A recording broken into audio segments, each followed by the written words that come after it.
We've got Gordon Lancaster here. He's been a student with HSA for quite some time now, and we're just going to have a conversation about what his experience has been like, not just with HSA, but also with his cleaning business, what his beginning kind of looked like, where he's at now, future ambitions, things like that. So, Gordon, really appreciate you taking the time to go through and just talk about where you're at and where you're going to be, and excited to hear what you have to say. Awesome. Thanks for having me, Trevor. Looking forward to the conversation. Yeah. So Gordon, if you could just break down just a little bit, man, I want to know, talk to me about the beginning, right? Because there's a lot of cool things that we have to talk about right now, but I really want to get perspective and talk a little bit about where you started out, what was the initial goal, and kind of maybe some struggles from the beginning, things like that. You know what I mean? Yeah, sure. So I started with HSA last October. Really kind of struggled in the beginning to, the admin part was easy, right? Operations, that's my background. Getting my LLC set up, working with a partner, Jason Hurd, inside of HSA to get my website set up. Doing all that back end stuff was pretty easy. Wasn't too much of a time suck because I was working my 9-to-5 job as well. But being able to figure out the magic potion to hire cleaners took quite a while, and that was a big struggle. Took basically the whole month of October to really interview and find a cleaner, and then I actually had my first clean on November 4th of 2022. Ended up doing about 8,800. Margins weren't very good. When you asked to have this conversation, I went back and looked. So it was 5,800. So I did 8,800 in rev and 5,800 in expenses. So, roughly $3,000. So I don't even know what that is. It's I don't know, 20 something percent, 30% net.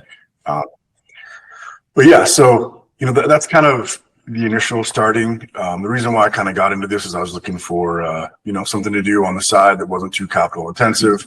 My goal was to pay myself back after the first year and hopefully start making $4,000 to $5,000 a month, and maybe be less involved in the business. My goals have since changed since I started with HSA because of the trajectory of the company, which has been absolutely amazing.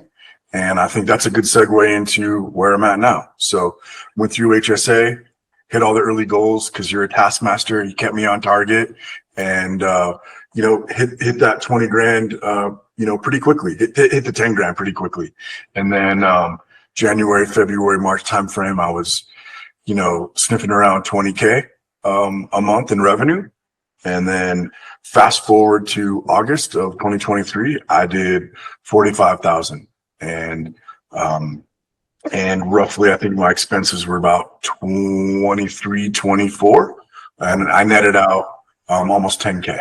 So in the span of basically November through August, I went through the accelerator program, did a little bit, or I went through the academy program, and then I did a little short stint in accelerator. However, because I coach high school baseball, I had to kind of pause everything, also do some revamp of my operations, get the high school season done, and then came back into the program. And I wanted to come back into the program because I'd kind of stagnated, and I felt like a lot of my growth previously was because of the relationship that I'd built with not only you as my coach, but also inside the academy environment inside of school. Yeah. I was posting regularly. I was making some contacts. Actually had a bunch of one-on-ones with folks outside of the HSA environment that allowed me to kind of glean little snippets of what was making, other students successful. And I was sharing some stuff with them. And so, as I progressed into the summer, we kind of kept in connection. And you were also really hard on me. You were like, "Hey man, I don't know if accelerator is right for you. Let's really talk about it. Let's make sure we're on the same path together." And I was serious. I wanted to make sure that, that we could work together, and, decided to commit. And I think because of, not only obviously me deciding and committing to the program, you supporting me, and not really pushing me anywhere, allowed me to really see the value of what accelerator is. And it's helped me get here today. I talk a lot with you and Sergio and Johnny about the value of Twitter. There's the whole cleaning Twitter environment. I love it. I've made some good contacts. I've met with those people on the road, through travels through my 9 to 5. And it's been amazing. And a lot of what I say on there has been gleaned from HSA. And I provide value on Twitter to some of those folks based on what I've gotten from HSA. And I try to kind of steer them back if they're struggling, if they have questions. Hey, reach out, talk to these guys on here. They can help you out. Whether or not you're a student, they just want to see, people successful that are inside of their environment. Whether it's Trevor, Johnny, Sergio, Ahmad, Gino, they have a good support staff. They kind of niche down in the areas, whether it's sales, marketing, operations. It's been very beneficial, and I think once you're inside of Accelerator, you see that there's specific areas of focus that help you grow. It's not just talking heads getting on a conference call every day. It's Monday, there's a scaling call. Tuesday, there's an operations call. Wednesday, it's marketing. Thursday, it's sales. And it's this focused emphasis by the coaches inside of HSA that are saying, here's a plan, here's targets, here's goals. Are you going to meet them? Are you ready to commit to those? Well, then let's get after it. Let's go get it done. And they put it on you, the client, to get stuff done. They're not going to hold your hand. They're going to say, hey, do you want to be successful? Here's the path. Let's do it together. And you're in this environment with other students. So it's pretty cool because, the beginning of calls are usually pretty quiet. Then somebody will open up and that usually opens the floodgates. And then you're wishing the call wasn't ended because everybody's starting to talk and you're connecting. They're like, hey man, we need to connect outside of here because you're like, you're kind of vibing a little bit and it's a really good thing. So yeah, kind of was long-winded there. Hopefully that kind of answered your question, kind of tells you where I'm at today. I don't know if you want to dive into the operational side or those kind of high level. So what are honestly, even just before we get into the operational side, one thing that I wanted to go over, you had mentioned in the beginning of our conversation that your goals have actually changed a bit. You had mentioned, I wanted to take about 5K home, 4 or 5K home after the first year to myself, X, Y, and Z. And you said since then your goals have changed and you didn't quite bring up what those goals are. Could you kind of talk a little bit what are the goals that you have currently? Because if you're veering 50,000 a month and you're taking home about 10K, obviously there's a couple of things in between here. I know you have a very different type of setup operationally with a family member. And so, which isn't a bad thing, but it does change the trajectory, I would say, of where your business is going and what your goals are, because it's not just you anymore, it's your family member too. Yeah. So circling back to the 10K net and my original goals, me wanting to make money after a year included, paying off my investment into HSA on the academy side and the accelerator side. And so, at this point, I'm debt free. I pay off my credit cards either weekly or bi-weekly. I have no debt associated with the company. And so I'm definitely in an amazing cash flow position. And so by achieving that goal and also seeing where I'm at today, kind of made me realize that, maybe I was setting the bar a little bit too low. And because I have a good partner in the business with my sister-in-law, who has been with me essentially since the beginning. I answered the phones for a few months. I ran the operation. We initially thought maybe she was going to come and partner with me and be a cleaner because I was struggling so much to find a cleaner, and she was a stay-at-home mom. Well, after talking it through and thinking, well, maybe she could help me answer the phone because she, she had been an agent, had a marketing background, also been a waitress. So she's kind of dealt with unique and interesting customers, but also had a unique skill set for, cold calling and maybe not a skill set, but a experience with all of that. And so by being able to partner with her initially and grow together, we kind of went through all the trials and tribulations of what success looks like. And because I had her in that partnership, I was able to dump money back into the continuous, benefits of the organization, right? Like I was putting, any sort of profits either back into paying off HSA or investing in website updates, expanding my Google LSA spend, experimenting with the other vendors, other marketing lead gen that cost money that aren't very good. And then also doing SEO, trying to partner actually with different marketing partners as well outside of Google or like regular ad leads. So I'm advertising locally with a magazine and doing some Facebook and Google ads, doing SEO that is starting to bear some fruit with an organization. And so it's been helpful, and having all of that come together and actually start to make money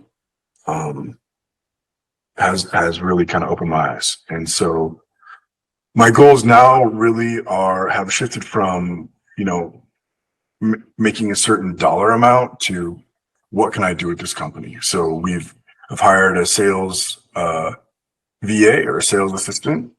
She's been on board with us for about a month actually, and started manning the phones the last 2 weeks. She's got a really great skill set for on the operations side. She understands the business now. She's really good at social media ads and marketing, and she's getting her mentality right to set the proverbial frame and close leads. And I think she closed 2 yesterday. I think she's done 5 or 6 this week. So it's a learning process for her.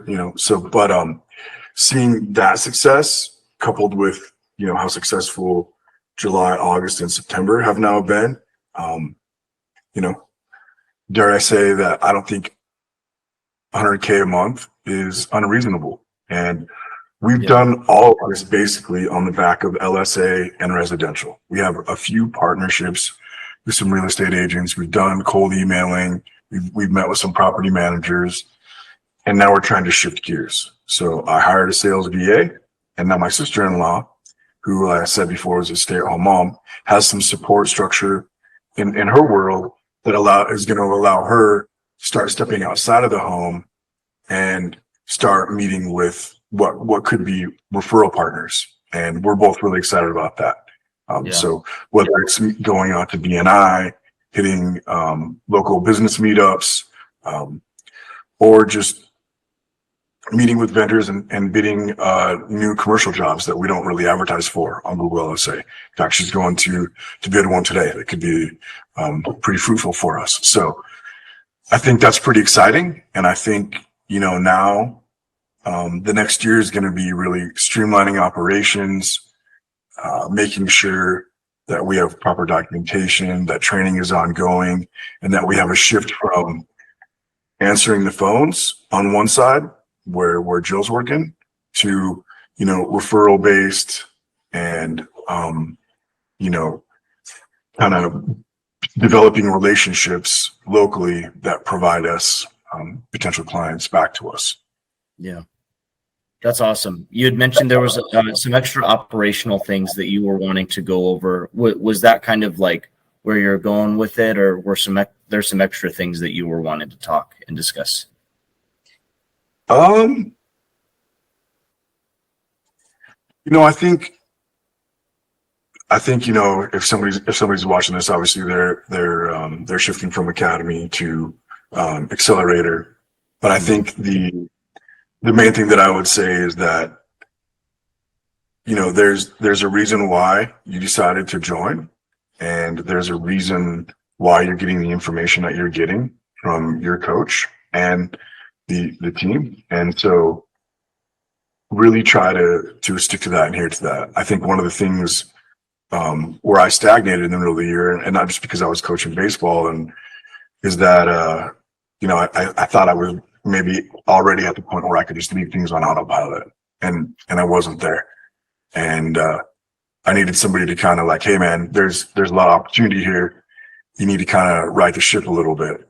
And so I think you're getting into academy for a reason. You're getting into academy to not just scale your business, but to improve your operations, improve your sales skill set, improve as a leader, right? Being able to, Trevor, you like to say it on your calls. I actually used it in my 9 to 5 this week. Is, are you going to show up today? Are you going to show up for your team? And we had some crap hit the proverbial fan in my regular job, and it was a little bit ugly. And so I was telling one of the guys that works for me, hey, are you going to be here for your team, or are you going to roll over and let somebody else eat it? And he laughed, and he was like, yeah, I got it. And so we didn't even really have to talk about it anymore. And so I think just those little nuggets, and it's probably a lot of things that, everybody already does, right?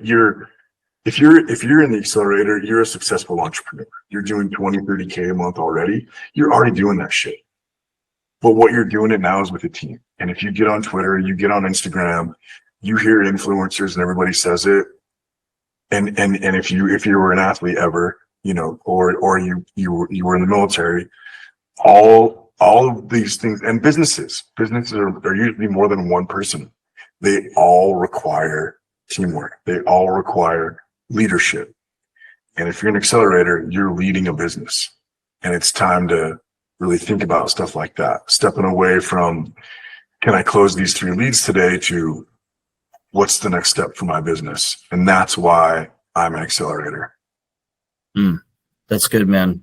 I would say that, like, more than anything, that's the type of mindset that it takes for somebody to not just be a part of accelerator, but to excel in being an accelerator, right? Because this isn't something that we do just for fun and games. This is really to help improve the business. It's to help you grow as a leader, shape your mindset, and get you onto the path of being able to scale and build enterprise value for your business.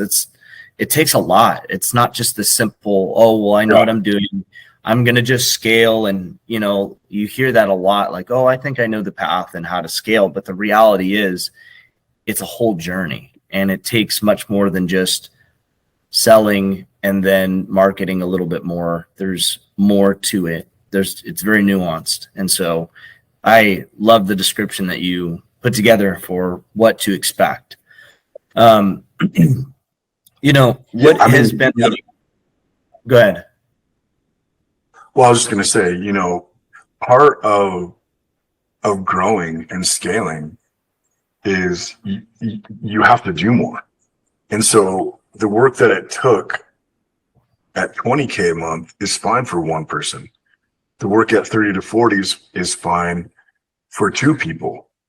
But as you scale, there's not enough time in the day for those people to do those same tasks. And then you have to start to think, well, if that person's answering the phones and booking jobs, how do they communicate to make sure cleaners are available? If that person's doing operations, what's that split between this person answered the phone for sales and this person's calling the customer to see how the clean went? It's not the same conversation, and they might not have the background. As you grow, the communication, the ability to share every little nuance every minute of every day goes away. And so the person calling the customer to close out for the day might not know what happened, even if there's good notes, either in booking qual or open phone or wherever they're at. And then something may have happened. And so they're going to have to start getting on Slack and those are the kind of things you have to start thinking about as a leader, is like, okay, what's my plan of attack? Because maybe that doesn't work for you, and maybe it does. But that's what happens when you scale, that you have to start going from generalists to kind of being experts in certain areas. You kind of have verticals. You hear business people talk about verticals. You start to have that in your business, right? You have sales, you have operations, you have leadership, you have next steps, the future, where are you going to go? And those are the things that's where the accelerator program is helping me. And I'm sure it will help, anybody that is considering it's going to sign up. Yeah. What's been the hardest part for you? Just like talking about scaling, what's been the hardest part for you for scaling? Because it's different for everyone, but I'm really curious to hear what that has been for you. So I would say at different moments of time, there's been different things that have been challenging. And so stepping back, 10 months, 11 months into this thing, I think the most challenging thing is patience, and expectations, and realizing that like nothing is changing today. Most likely nothing is changing tomorrow, but a week from now, 2 weeks from now, 3 months from now, a quarter, things can change. And that's why you have whatever it is you guys are saying now, make 20K in 3 months, or, you have a goal and a timeline, and then you shoot for that timeline. And so for me, it's been like, I have a skill set personally. I'm not a micromanager. I like to think that I'm pretty good at hiring. And so if I have to dive into the weeds when I'm not expecting to, it's a struggle for me because I'm not planning to have to invest that time in my day to day. And so it raises some frustration. And then I may jump into the weeds where I don't need to be because I'm, having some trust issues or I'm trying to figure things out. And so for me, it's been, okay, what are the strengths of my two team members? Where can I help them out? And then honestly, what we've started to do, Trevor, is you've actually been interacting with my team straight up on Slack. They'll chat you before they even chat me. I think they even just, they hit the @TrevorPond in Slack. It's not even general anymore. They're just like, I'm not even talking to Gordon today. And they're using the resources inside of Academy and Accelerator to help them. And so I think for me, like the biggest challenge has just been, being patient, because especially when you start to see success and you're like, oh, this thing can really go, and then it might plateau, and now it's like really going.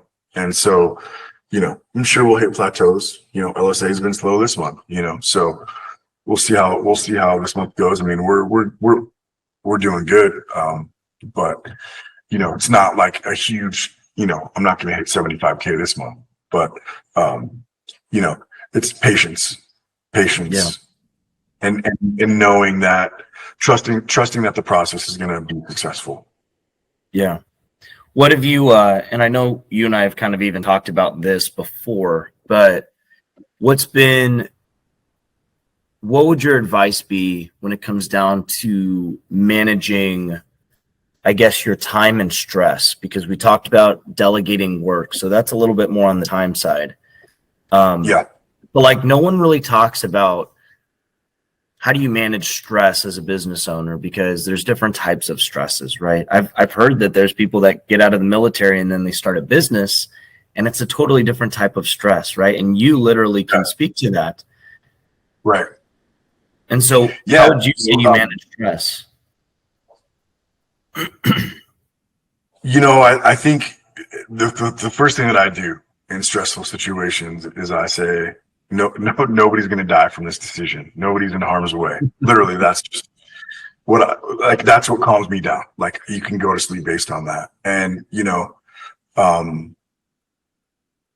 I think it's just been, for me, it's talking it through. A lot of it either with my sister-in-law, my wife, even my kids, some of my friends, and even with you. I remember calling you 9:00 at night, dude, I just got my first 1-star review, and I was in full meltdown. Yeah, I remember. You're like, okay. And so I think for me, it's just like, and that's probably like one of the huge draws for me for Academy Accelerators, to have those voices of reason, a shoulder to cry on, right? Is talking it through. So I think for me, it's like, is talking it through and just, calming myself down, because, you own a business. You're the leader of the organization. You can't just forget about it, right? You can't just let it go. You have to deal with, whatever the situation is, whether it's a customer, provider, whatever's going on, you have to deal with it head on. And so for me, I really just try to go at it right away and deal with it, so I can just rip the Band-Aid off, and it doesn't always go that way every time, right? Obviously, I wasn't calling that customer for the 1-star review. I called you first, and I was, running around my house yelling at my wife and kids. Oh my gosh, I'm never going to get another LSA call. Like the world was ending. So yeah, I think for me, it's definitely just like talking myself off a ledge with folks and just getting back down, and then just realizing, like, it's almost like you have to go through things, right? They say trial and tribulations. You go through it, you realize it's not the end of the world. And as you go through those smaller problems, you have, somebody that breaks a sink faucet, and you're like, dude, that's like, oh man, that's like $1,000 coming at me. Or, somebody scratches the floor, and you're like, oh, what's going to happen? But you're like, whatever, at this point when you're scaling, you're an accelerator, you have cash flow. It's not the end of the world. Yeah, it's your profit. And depending on the situation, you work it out with your cleaner. Like, hey, listen, that was negligence. Like and so you work with them a little bit, and you're like, hey, I'm going to cover most of this, but I need you to have some skin in the game, or whatever. And so you just work through things, and you just realize over time that, things are going to happen. Fuel pumps go out, alternators go out, flat tires happen with the same cleaners, multiple days in a week. Customers reschedule 5 times, that are a weekly recurring clean, and you haven't cleaned their house in 4 weeks. It just happens. And so you just deal with it. And for me, it's talking through things and having trusted resources. I actually have 2 things that I wanted to go over with you. Number one, when it comes down to doing the basics, and anybody that talks to me, I talk about some of the same things over and over and over again. And I think there's a reason for it, right? It's because it helps create results. And one thing that I wanted to talk about with you is doing the basics, right? Because you even talked a little bit about how you went and you tried out a couple of different means of marketing your business. Not to say that like every other marketing channel is bad, but like, let's talk about, how do you practice doing the basics over and over and over again for a long period of time?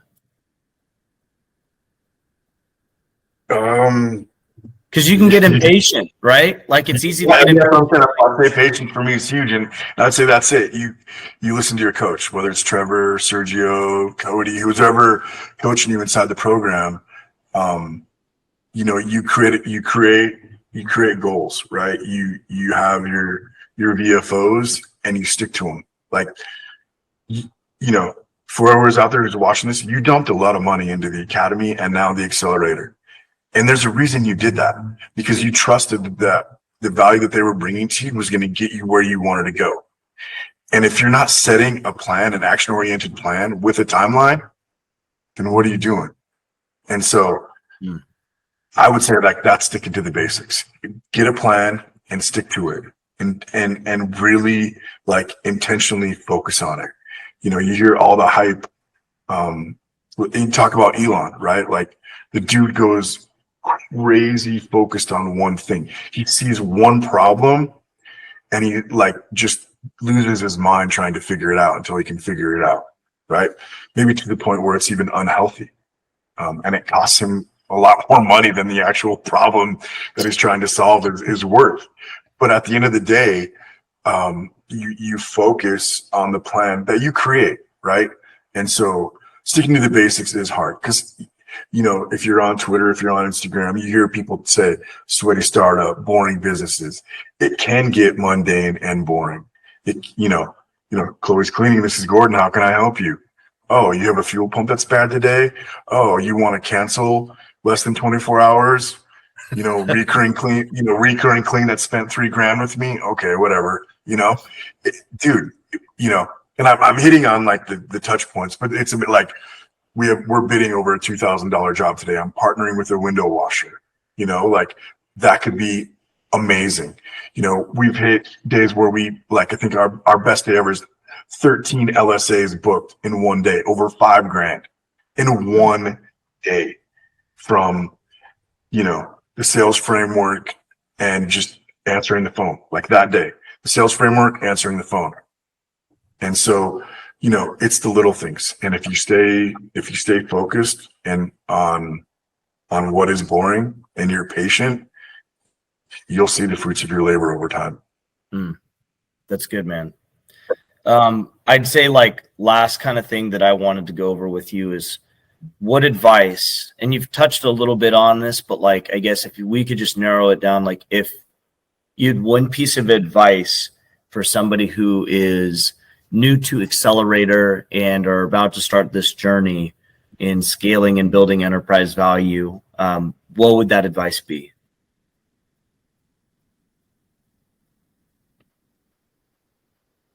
I would say take advantage of the resources that are inside of Accelerator. And you saw what HSA offers. You went through the academy, and the Accelerator program is different. You can reach out to Sergio, you can reach out to Johnny, you can reach out to Ahmad, you can reach out to Gino and Trevor or whoever your coach is, daily, hourly in Slack, and get feedback in a reasonable amount of time from successful entrepreneurs. And in fact, you even chatted me for hey man, we're here for you, use the resources. And I have, Johnny's helped me do some stuff on Twitter. I've talked to Sergio about some operational problems multiple times, had a few calls with Ahmad. I've struggled with Facebook and hit up Gino, and focusing on my marketing leads there. And it's amazing to just being able to hit these dudes up that are all 7-figure business successful. I mean, if you're working a 9 to 5, right? And you're inside of a business that's running, a few million in revenue, and let's just say you're in your 20s or you're new to that. Let's say you're less than a year into that organization, right? Because that's essentially where we're all at in Academy and Accelerator, less than a year, 18 months, maybe. And you're talking, and you have a organization that's running a few $1 million. Are you just hitting up the CEO or the VP of sales on Slack in that company? But how did you get there? What's successful? Hey, I have this problem. These dudes are all that guy. They're all that guy, and they're right there. And being able to just do that, if you use that perspective of here's the resources that you have, it would be a shame if you weren't hitting those up every day, because sometimes I'm hitting up Trevor so much, he's like, dude, I gotta hit you up later. Hey, fine, that's cool. You don't wear out, you're welcome. It's all good. I'm just saying, that would be my advice. Those resources are there, use them. Yeah. I would say a lot of people are honestly scared to use the resources around them, or they just are a little bit negligible about it, right? The whole point is that you could have us in your corner, right? If you look at some of the best teams in any sport, you look at their coaches, and a lot of the times the coach really does determine where they end up going, right? They put them in the right direction, and they've got someone phenomenal in their corner. Why would you ever not use them to the fullest extent? So I honestly could not agree with you more. And, there's even people in the program like you that people should want to get in their corner, right? And what's cool about, now I'm getting on my soapbox right now. What's really cool about this is that this isn't just like a program and you kind of do the deal and then it's like, hey, see you later. We've met in person. We've had a chance. You had a chance to meet Johnny and Sergio and just get dinner and, kind of just have real meaningful relationship and conversation, which I would say is very unique, right? Because we can be upfront and honest with each other. We don't beat around the bush. There's times where I get on the phone with you and I'm like, Gordon, I need to be honest with you, man. I don't think that you're making the right decision right now. And we have that relationship where we can say those things and it makes us better, right? Makes your business better. Claire is just doing so much better and blossoming. I mean, she'll even call me up and just be excited about what's next. And so it's it's just transformed into something so much greater, right? Yeah. Yeah. It's been amazing. Yeah. Cool. Well, dude, thank you so much for your time. I know early Yeah. Friday morning, it's been a pleasure just getting a chance to hear your experience. And I'm sure that anybody that sees this will be immensely encouraged and feel excited for what's to come. Yeah, I hope so. Definitely looking forward to conversations with anybody as well. Cool. Awesome, man. Thank you. Yep.